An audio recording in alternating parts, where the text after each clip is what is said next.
live in interesting times for the headlines. A 5.5 magnitude earthquake struck off Quezon on Thursday. China jailed 9 people, one with a suspended death sentence for illegally selling fentanyl to U.S. buyers.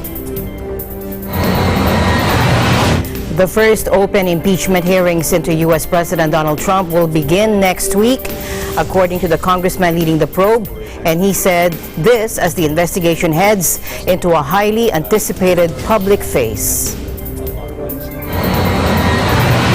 And 2019 is branded as the year of global protests. We'll have an update in the protests in Hong Kong, Lebanon, Chile, and Bolivia.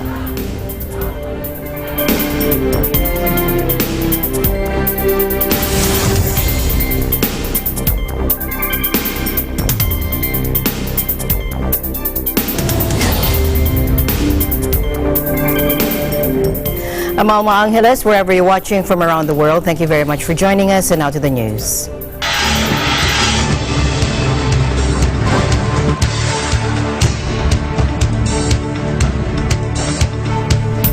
A 5.5 magnitude earthquake struck off Quezon on Thursday, November 7.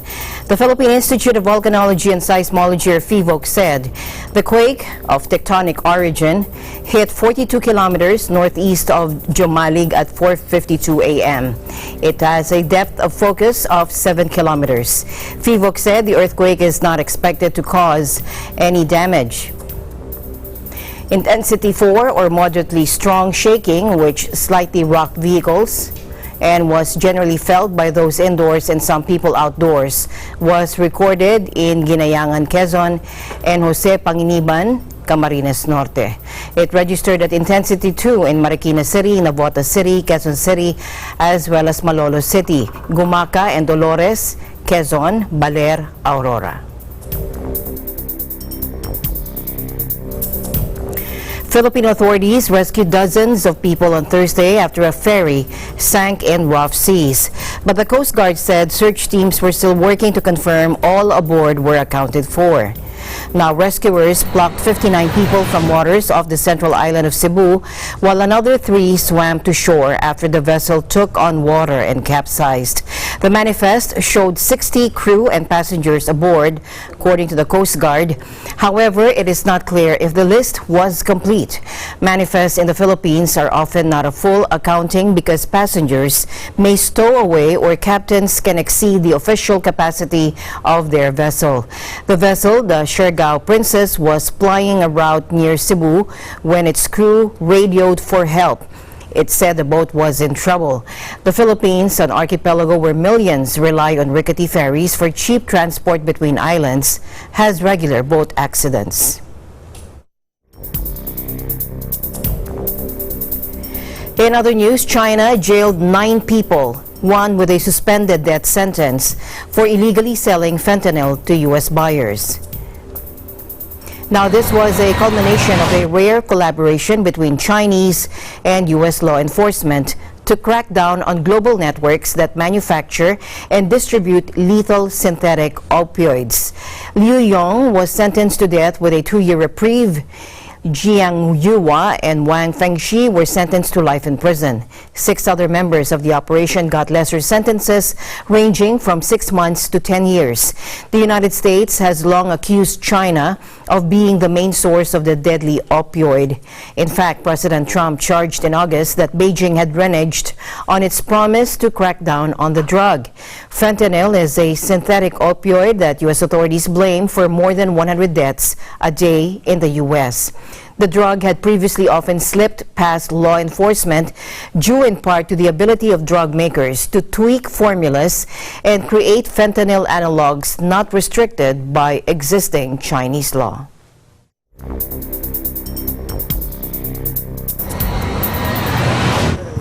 The Bodies of 7 men were found inside these 3 abandoned vehicles on a dirt road in the suburbs of Guadalajara, where there is a presence of a powerful drug cartel. The bodies, the authorities said, showed gunshot wounds, and the prosecution has already started an investigation into the case. The Jalisco New Generation Cartel is the dominant criminal group in the area.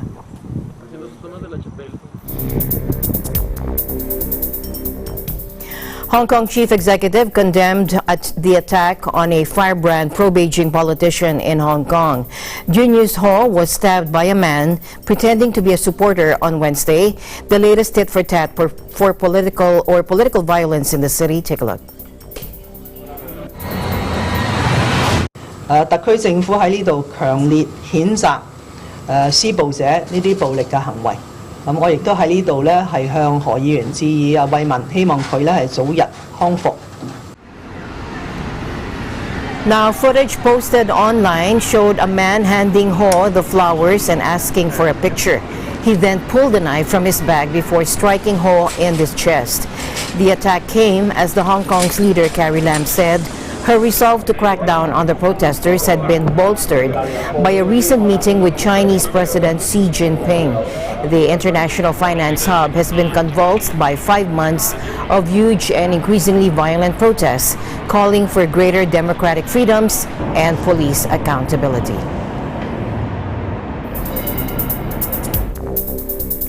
The World Bank urged protests-hit Lebanon to form a new government quickly, and they warned that an economic downturn would deepen poverty and worsen unemployment. Students boycotted classes during the day, and anti-government demonstrations continued into the evening. Since October 17, an unprecedented protest movement has targeted a political class deemed incompetent and corrupt. Demonstrations have continued despite the government's resignation last week. The outgoing cabinet is serving in a caretaker capacity as leaders haggle over the makeup of the next government. A delayed donors say the debt-saddled country can ill afford. The World Bank warned Wednesday that a rapid government formation that meets the expectations of all Lebanese people is the most urgent step.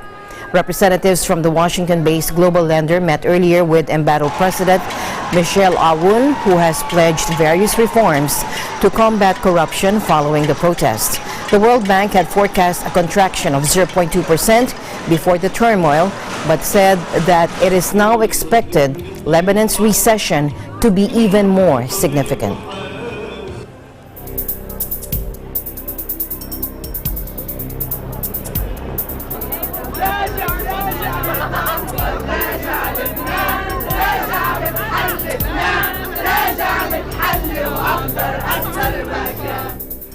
Meanwhile, more protests, this time in Kuwait. Hundreds protested in front of Kuwait's parliament on Wednesday evening against the state's perceived unwillingness to fight corruption in a country where such events have periodically triggered political crisis. Take a look.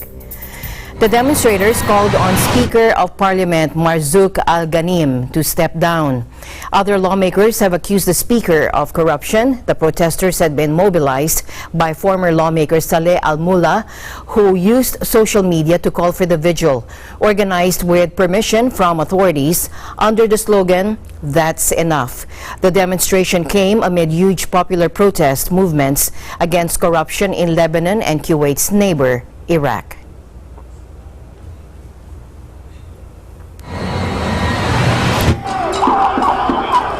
And violent protests in Chile. Clashes between police and protesters are continuing in the Chilean capital Santiago, with parts of the capital turned into a virtual battleground. The crisis has forced the government to cancel separate international economic and climate summits, as well as a major international football match, the Copa Libertadores finals. Chile's Independent National Human Rights Institute said it has brought legal action over 181 cases, including alleged murders, sexual violence, and torture by the military police. President Piñera meanwhile said state agents who committed abuses would be punished just as severely as those who carried out vandalism or violence in the protests. He has reshuffled his government and announced a series of measures aimed at placating the protesters. In the latest of these, on Wednesday, he signed a law guaranteeing a minimum monthly wage of some $467. But protesters have continued demanding that the right-wing billionaire president step down. President Piñera said in a BBC interview broadcast Tuesday that he would not resign over the protests.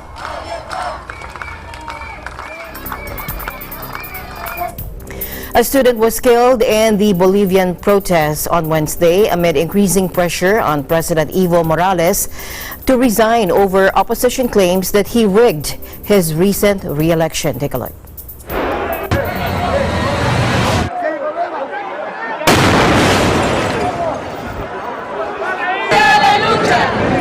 Es triste e indignante para muchos de los jóvenes que estamos acá, porque estamos, como puede verlo, somos una generación que hasta el día de hoy solo ha visto a un presidente, y es el presidente Evo Morales Ayma. Gran parte, ya lleva muchos años en la presidencia. Nosotros tenemos el derecho de hablar, tenemos el derecho de bloquear, tenemos el derecho de dar a conocer cuando no nos parece justo algo que está sucediendo en nuestro país. Porque Evo Morales nunca apoya a los jóvenes, se ha olvidado de la juventud, de los jóvenes que queremos superarnos. No hay empleo hoy en día en Bolivia, hay un total olvido hacia nuestro sector. A 20-year-old student died of injuries sustained in clashes between pro and anti-government demonstrators in the central city of Cochabamba, according to a doctor at the local hospital.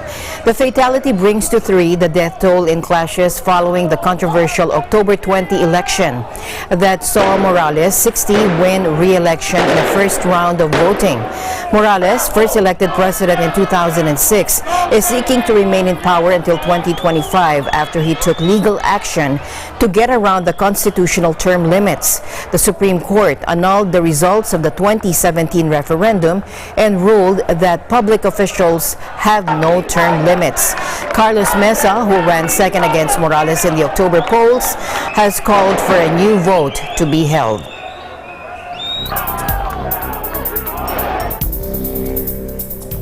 And going now to Iraq, where protesters run to safety and tuk-tuks carry the injured demonstrators as clashes erupted with riot police in Baghdad. Take a look.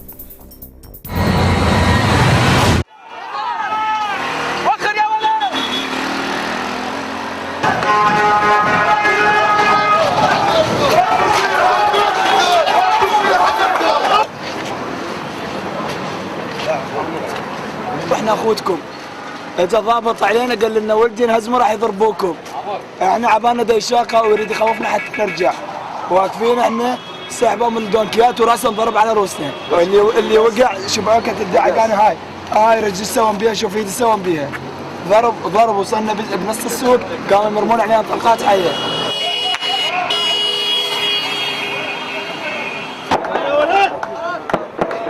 صور الطلق الحي.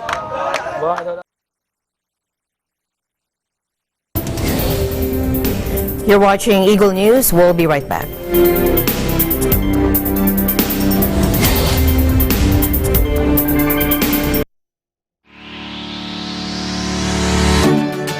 Mga kababayan, lalo na sa mga OFWs sa Middle East at North Africa, may good news kami para sa inyo. Mapapanood na ninyo ang Net25 at iba pang Filipino channels na hatid ng OSN sa presyong abot kaya. Libre ng box at installation, walang admin fees at no extra charges. Saktong entertainment na sakto lang sa budget mo. Bumisita na sa pinakamalapit na OSN store o dealer and subscribe now!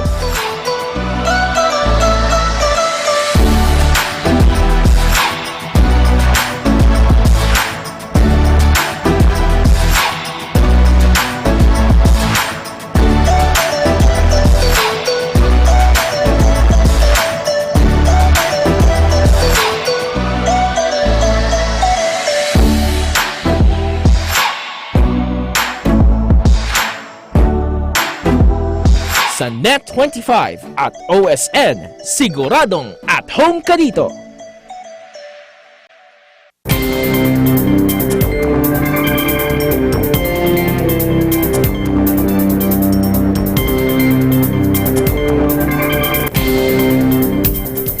Welcome back. Two former Twitter employees and a third man were charged in San Francisco federal court with spying on Twitter users critical of the Saudi royal family, according to the U.S. Justice Department. The two Saudis and one U.S. citizen allegedly worked together to unmask the ownership details behind dissident Twitter accounts on behalf of the government in Riyadh and the royal family, according to the department. Now, those charged were former Twitter employees Ali Al-Zabara and Ahmad Abuamo, along with Ahmed Al-Mutairi, a marketing official with ties to the royal family.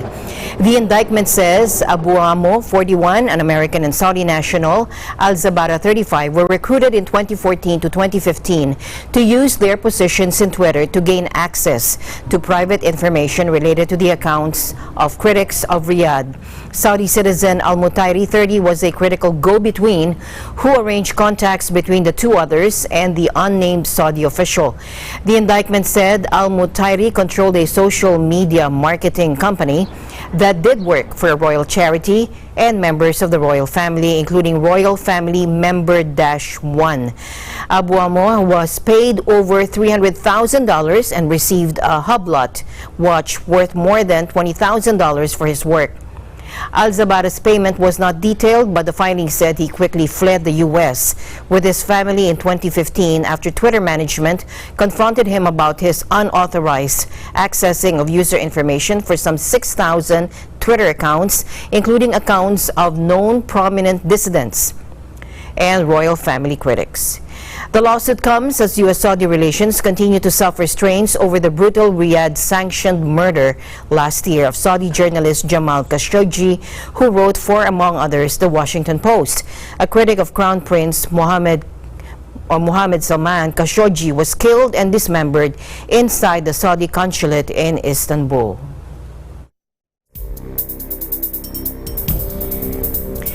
The first open impeachment hearings into U.S. President Donald Trump will begin next week.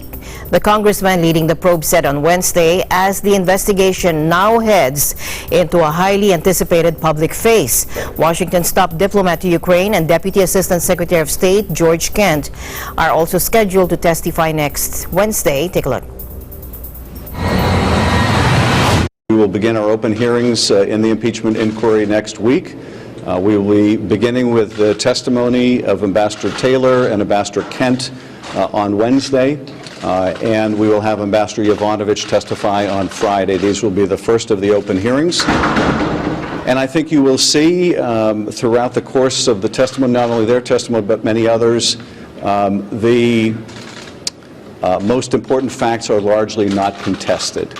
So those open hearings will be an opportunity for the American people to evaluate the witnesses for themselves, to make their own determinations about the credibility of the witnesses, but also to learn firsthand about the facts of the president's misconduct.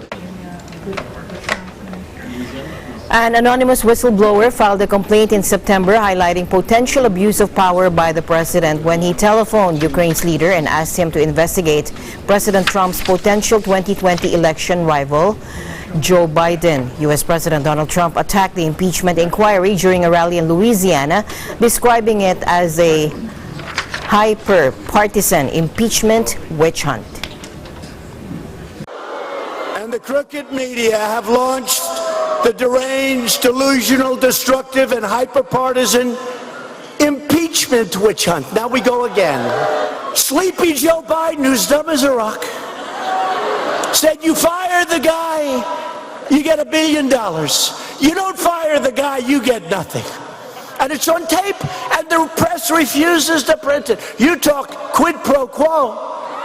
You fire the guy, you get $1 billion. You don't fire, you get nothing. Think of that one. Okay? That's called quid pro quo. Not here.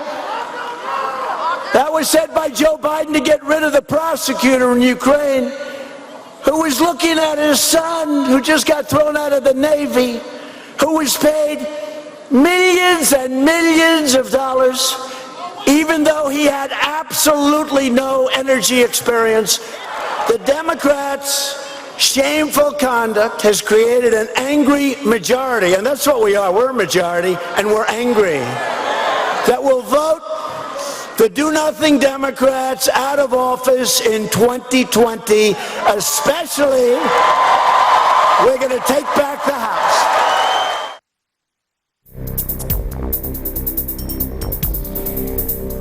To the United Kingdom now, British Prime Minister Boris Johnson launched the Conservatives' election campaign in a traditional stronghold of the Labour opposition he hopes to win over by vowing to get Brexit done. Let's make next year the year of prosperity and growth. We'll get Parliament working for you. Boris Johnson is trying to hijack Brexit to sell out our National Health Service and the working people of this country. He's trying to cash in on the votes of millions who voted to leave the EU by buying political power for himself and then sell them out with another dose of austerity in the future. The Scotland we seek is open, welcoming, diverse and inclusive, and no Tory is ever going to be allowed to change that. And my message and my challenge is this: I'll debate either of you, I will debate both of you anytime, any place. So stop running scared and come and justify why Scotland should not be independent. It is not about the red team or the blue team, because on this issue they merge into one. Both Labour and the Conservatives want to negotiate and deliver Brexit. I never thought that I would stand here and say that I'm a candidate to be Prime Minister. But when I look at Boris Johnson and Jeremy Corbyn, I am absolutely certain I could do a better job than either of them. Well, I'm sorry, Mr. Johnson, but we're now going to have to lift up the bonnet, because the general election has given us a chance to actually step back a little bit and take some time and try and understand what's happening. And I'm sorry to say, I like Boris personally, but I'm sorry to say that what he is presenting just is not Brexit. It's as simple as that. UK Prime Minister Boris Johnson had probably wanted the first official day of campaigning to be all about the Conservative Party's election launch. But as he took to the stage in the West Midlands, long-simmering divisions in the Labour Party between centrists and supporters of Jeremy Corbyn were on display when Deputy Leader Tom Watson announced that he would not be standing in the election. Watson is a vocal proponent of remaining in the EU, and he has been highly critical of Corbyn's leadership on a number of issues, including Brexit. He insisted his reasons for standing down were personal and not political, and that he wanted to start a different kind of life. Now, to rewind, Prime Minister Johnson went to see Her Majesty the Queen in Buckingham Palace earlier on Wednesday to ask the 93-year-old monarch to dissolve Parliament and get the December 12 contest underway. It was the day he hoped to try and hammer home the Conservative Party's message on Brexit. Take a listen. I didn't want an election, and no Prime Minister, frankly, I love my job, no Prime Minister wants an election, particularly when I'm enjoying, there's so much that we want to get on and do. But my friends, we have no choice. We have a Parliament that is paralysed, blocked, generally incapable of digestive function as an anaconda that has swallowed a tapir. We need a new election. We need an election and a new Parliament, because we can't go on like this, and because now is the time to make a change and unleash that tidal wave of investment that's going to flow into this country, a great surge of confidence into the UK, and we can do that in just a few weeks. It wasn't exactly the campaign launch day the Conservative Party might have hoped for. The first day of the official campaign got off to a rocky start with also the resignation of Welsh Secretary Alan Cairns over allegations that he hid knowledge of a former aide's role in a rape trial. But he said he's confident he'll be able to clear his name. Now, there's also the fallout over allegations that the party had doctored a video of Labour's Sir Keir Starmer to show him that he's unable to answer a question on Labour's Brexit position. All her ideological red lines remain. In other news, China has imposed a curfew to limit the time spent by children playing games online in the latest part of a government crackdown on youth gaming addiction. The regulations will mean those under 18 cannot play games online between 10 p.m. and 8 a.m. and for only 90 minutes at a time during the daytime.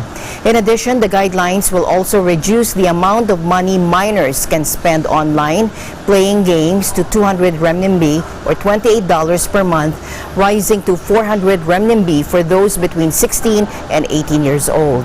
The new rules will also require all gamers to use a real name registration and details such as a WeChat account, phone number, or ID number to sign up.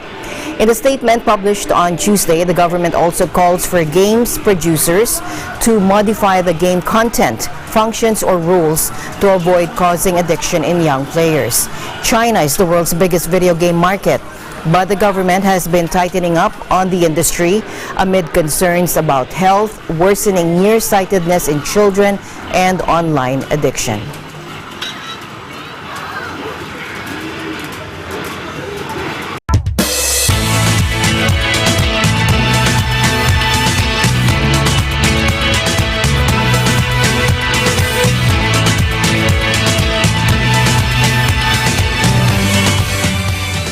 And let's now go over to Moscow, Russia, where an aid to humanity event was held. Emmy Coloma reports.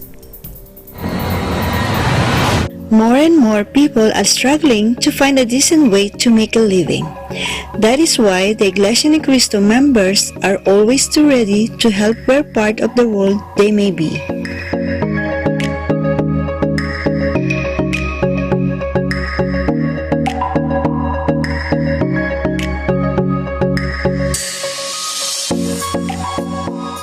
Here in Russia, the Iglesia Ni Cristo, in partnership with the Felix Y. Manalo Foundation, conducted an aid to humanity in 5 different locations simultaneously. Ngayong araw po ito ay isinagawa po ng buong Iglesia Ni Cristo ang lingap pamamahayag sa iba't ibang panig ng mundo bilang paggunita natin sa kaarawan ng tagapamahalang pangkalahatan na ang pinakanais nila ay magbigay luwalhati tayo sa ating Panginoong Diyos. Ang layunin po ng mga lingap pamamahayag ay hindi lamang po makapagbigay ng tulong, ay panandalian po ito sa ating mga kapwa-tao. Hindi higit sa lahat ay pahayag po ang mga salita ng Diyos na kailangan po ng lahat para makarating sa kaligtasan sa pamamagitan po ng mga salita ng Diyos na nakasulat sa Biblia. Iglesia Ni Cristo members volunteered their time to prepare and package perishables and canned goods. I'm here at Studenskaya in Moscow, Russia, where an aid to humanity event is being held. We get to talk to some beneficiaries for this event. Nagpapasalamat po ako sa pamahalaan ng Iglesia Ni Cristo sapagkat nabigyan po tayo ng pagkakataon na maidaos po dito yung pamamahayag. Blessing po ito sa aming mga non-members sapagkat marami po sa amin ay hindi aktibo sa ganitong bagay. Kaya nagpapasalamat po kami. First time ko po umattend dito sa Iglesia Ni Cristo para makinig sa kanila mga pahayag, mga pananalita. Ayon naman sa aking naiintindihan, pinaintindi sa amin kung ano ang totoong hinahayag ng Biblia tungkol sa Iglesia Ni Cristo. Papasalamat po ako na inilagay na kami sa ganitong pamamahayag.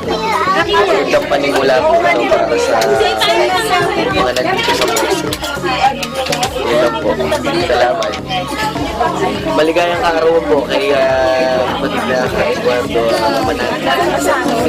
Mabuhay po kayo. This aid to humanity is not only happening here in Moscow, but all over the world. From EBC Russia Bureau, this is Amy Coloma, and I'm 155.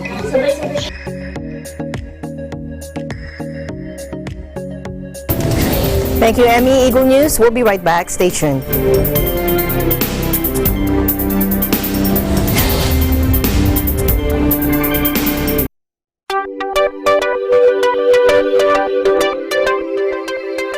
Watch your favorite Nat 25 shows on RSN Channel 725, same day as the Philippines.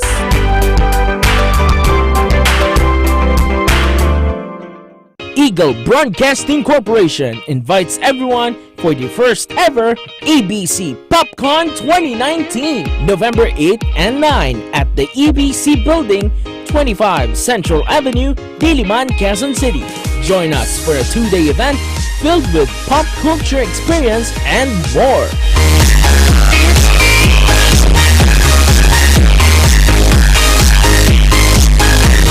Plus, don't miss our special popcorn panel with our special guest. See you there!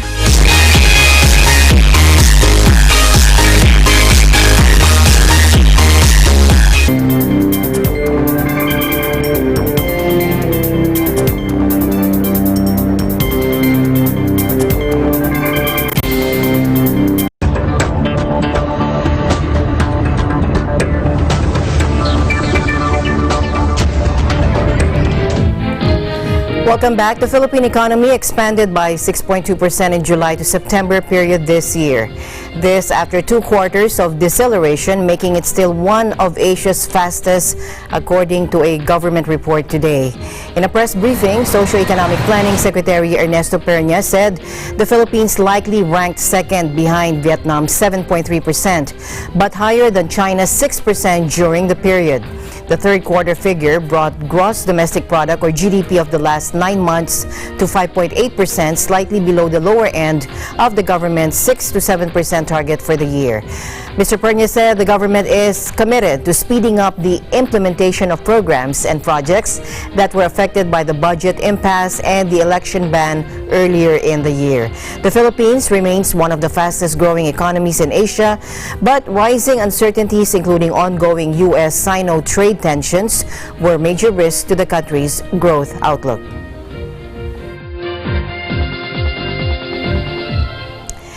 Now, the province of Nueva Ecija has long been referred to as the Rice Bowl of the Philippines. But as Eagle News correspondent Thomas I. Likeness reports, parts of the province these days are looking more like a salad bowl. Take a look. Fields such as these used to be seeded with rice, but with cheap imports pushing rice prices down, farmers are turning to other crops, such as vegetables and fruits. This field will soon have onions. In this one, string beans. And here, under the plastic coverings, melons have been planted. Last growing season, it cost some farmers more to grow their crops than what they could sell them for, and that just doesn't make good business sense. Vic Zafra is a rice grower. He says something has to be done about imports. My advice is to limit the importation, support first the farmers, ask what is the problem of the farmers before they go to importation. They support, they make a subsidy to the farmers. As well as low crop prices, he says farmers are faced with high input costs for fertilizer, pesticides, and fuel. Zafra says he's considering other farming options. I considered planting onion, planting vegetable. I also engage in fish farming because of the problem in our rice price. Zafra's son, Levy, agrees low-priced rice from other countries has hurt farmers. Actually, there's a big change in the business when the imports came to the country because the palay price got affected.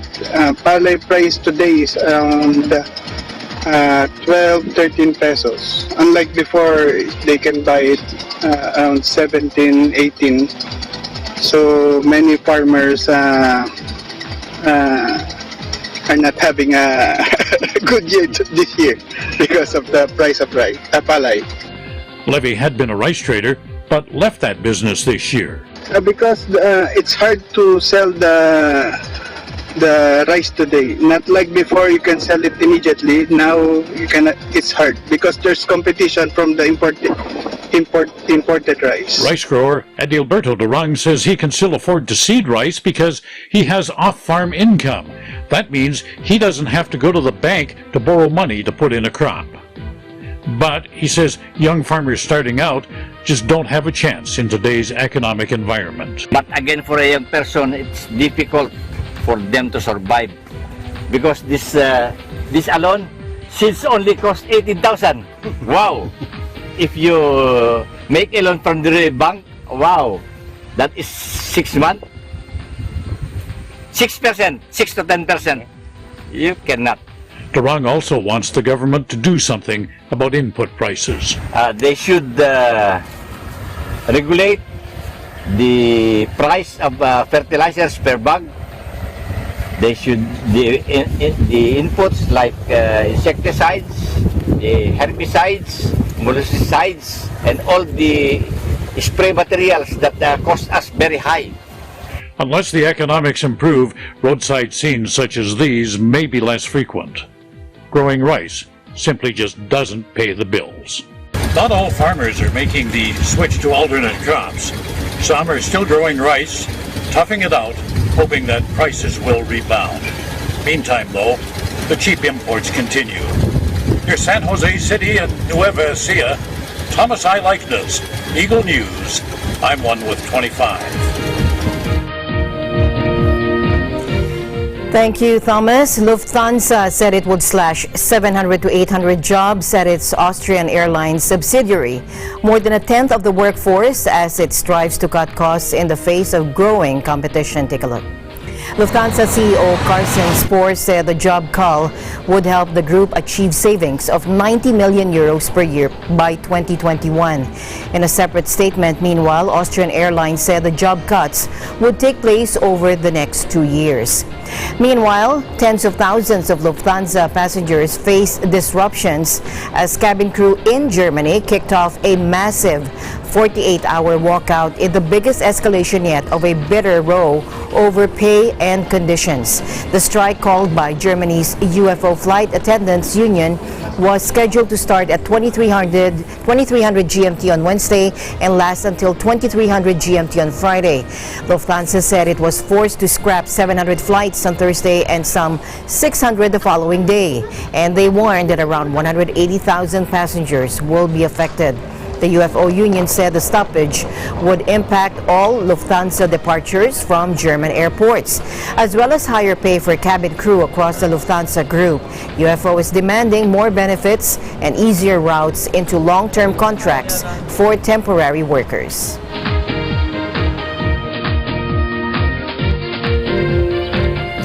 So far this year, our Hawaii correspondent Alfred Asenas has been following several events where local residents and other critics have openly resisted against the construction or improvement of government-sponsored projects, which they still claim to lack transparency and input by the public, in addition to being very expensive.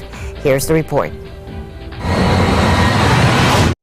I'd like to tell them that they really need to listen to the people, and we really want to get the people out there to vote, and so that's really the people's voices that they're representing. They are public servants. They get paid because we pay taxes, and they have an obligation to do what's good for the people, not what's good for their pockets or what's good for business. Just like the rail, which was originally projected to be $2.8 billion. Right now we're looking at $9 billion or even higher. The way the governor is putting it is the mayor's going to be, or the city will be responsible for any cost increase. So if there are big design changes or delays, okay, who's going to pay for that? When our news team recorded those interviews earlier this summer, little did we realize that their remarks would actually paint a much bigger picture of an ongoing issue for the state of Hawaii especially throughout this decade. That as local governments continue to improve facilities and infrastructure, however noble the efforts, residents and critics are also clamoring, enough. Other projects also encountering pushback include the renovation of the Alaway Canal, located north of Waikiki. Another is the construction of community facilities at a popular beach park located in Waimanalo on the other side of Honolulu, particularly at an area known as Sherwood Forest. Critics on these and similar projects have repeatedly complained a lack of transparency by the government at all levels. We're against the use of detention basins. We think that the Army Corps, which builds dams, on the mainland, they need it because their watersheds are thousands of miles long and there's nowhere for the water to go. Over here on Oahu, the Alaway Canal watershed is basically 7 miles long from ocean to the top of the valley, and we don't believe their studies are accurate. We think they're misleading. We think they massaged it just to get funding, federal funding. In 2015, the projected damage was in the neighborhood of $318 million, and behind closed doors without public oversight, it increased to $1.14 billion. In all due respect, Mayor, I know a lot of people are here and they're very unhappy with the decisions that you have been making for Honolulu. For me, I come with no hate intended for you. What I am here to share, though, Mayor, is that I encourage you to hear the hearts and the voices of the people you represent here in Honolulu. As you can see, I am a Kanaka Maoli woman, and so not only is this a community issue, but it is also a Kanaka Maoli issue, being that we have kupuna iwi, which are ancestral bones that have been placed in that area. Meanwhile, state and local officials like Heidi Sunioshi have acknowledged the growing concerns of their constituents, while trying to balance the government's efforts for an improved quality of life throughout the islands. Well, being a council member and being on committees where these important issues have come through, I feel that the resounding connecting piece throughout all these issues, that the people really feel like their voices aren't being heard, that they're saying, please take care, please respect our land, please respect our people, and make sure that the health and safety of our current generations and future generation is taken into account. So with all of these different issues, I've been trying to do my best to support the people in that very message. It's just to make sure that their messages are heard, that their concerns are heard, and that we address those in an adequate way. For instance, with the installation and the windmills going up in Kohuku, the issue there is that these are the largest wind turbines in our nation, sited right in back of a school, and we don't know the health and safety risks to the students there, which is a very real concern. As for closing thoughts, here are some direct and personal messages from all those involved. If we can try to change, if they can get involved in government, because I know for a lot of the young people, they feel like, what's the point? Why even get involved? Just leave, because it's not going to change. And they shouldn't feel that way. They should be able to live in Hawaii and enjoy it, and they should be able to get involved. I want them to run for office. I think we need more young people in office. I think we need more people who are more in touch to be in running, so that they will represent what the people want, not necessarily big business buying into our communities. For me, Mayor, I come with no hate for you. I just come with encouragement to do what is right and to stand by the people that you are supposed to be representing. So as we talk about aloha and we talk about our ohana, and as we talk about making sure we malama and take care of everybody, and that we all do our kuleana, our responsibility to do what we can do to make sure future generations are safe, I think all of these are just pointing to that the people are saying, please think a little more about the choices that we make. Let's make better choices to be sure that we're all safe and healthy. As of this report, a state circuit court judge has ordered an injunction halting funds for the Alaway Canal project pending completion of environmental impact surveys. Honolulu Mayor Kerr Caldwell has decided that only Phase 1 of the improvements at Waimanalo Beach Park be completed while awaiting the results from the state and other experts as to the origin of an artifact discovered at the work site. And finally, the Honolulu city government has determined that it is unable to override a decision by the state in allowing construction of additional wind turbines at the northern Oahu town of Kahuku. Other projects also making headlines as we speak include the Honolulu Rail and the 30-meter telescope or TMT on the Big Island. Both are already experiencing huge delays, which can be translated into additional millions of taxpayer dollars, which the public will have to address sooner, if not later. Reporting from the North Shore of Oahu Island in Hawaii, I'm Alfred Acenas for Eagle News, 1 with 25.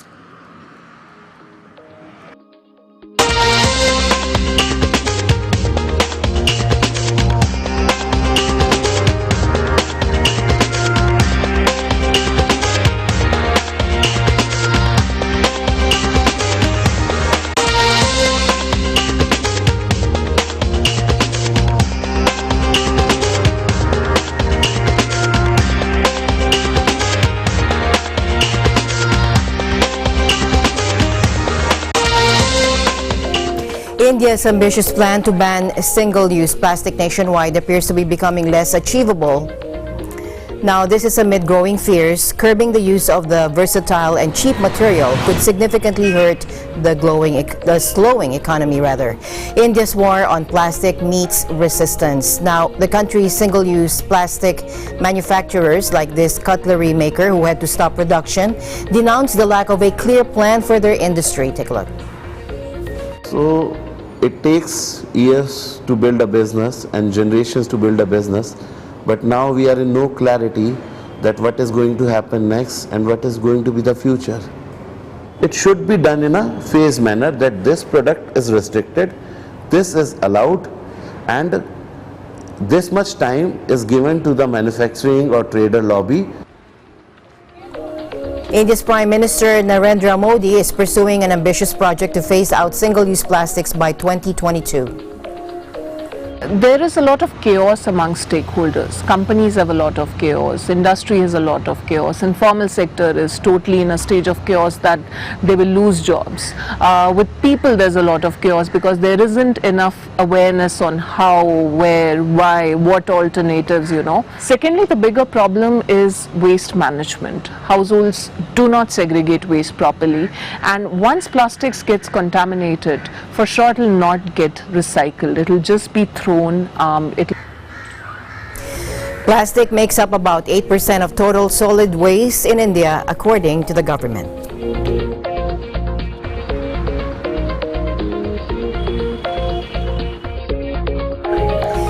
Now, Rob Greenfield, an American environmentalist with a passion for inspiring people to live sustainably, is about to conclude a year of only eating food and resorting to primary products that he himself has grown or foraged from nature. Take a look. I don't take any vitamins or supplements at all. I grow my vitamins as well. For the last year, I've been growing and foraging 100% of my food. No grocery stores, no restaurants, no beer at a bar. All of my food has either come from my garden or that I've foraged from nature, which could be going to the ocean to collect my own salt, going fishing, or collecting fruit from trees. So nature has been my garden, it's been my pantry, and it's been my pharmacy. My favorite way to get my medicine is directly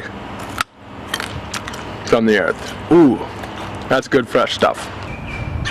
There was an active local food and sustainability movement going on here, and it's a passion of mine too. And so when Rob was looking around for where to do this project, he said, well, yeah, I'm going to go to Orlando, and in fact I'm going to go to Audubon Park. And so it's been a gift to partner with him. For me, this is about deeply exploring my food and understanding it, and at the same time taking people along on this journey. I want to inspire them to question their food and then to change their diets, to start to grow their own food, to support local farmers, and eat in a way that's better for the earth, our communities, and ourselves. So I have not bought toilet paper in over 5 years, and I currently grow my own toilet paper, and this is softer than anything you can buy at the store. To see people so excited about adopting these ideas and to see the ideas kind of spread from neighbor to neighbor, you know, and we're a wildlife habitat certified community as well, and so just all these areas, and I think it's beautiful because it's like a snowball effect.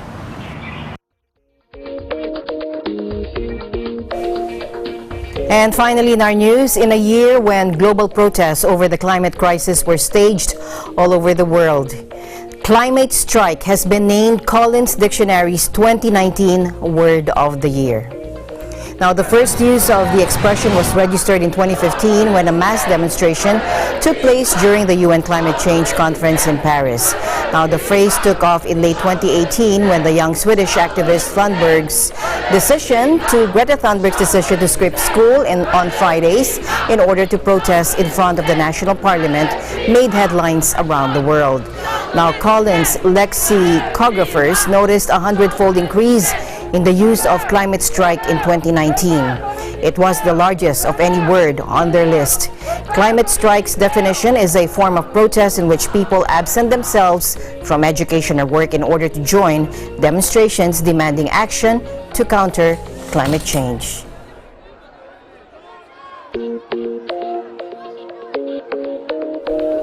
And that's the news for tonight. Join us again tomorrow. Join us online and here again tomorrow evening. From all of us here at Eagle News, I'm Alma Angeles, always one with 25. Good night.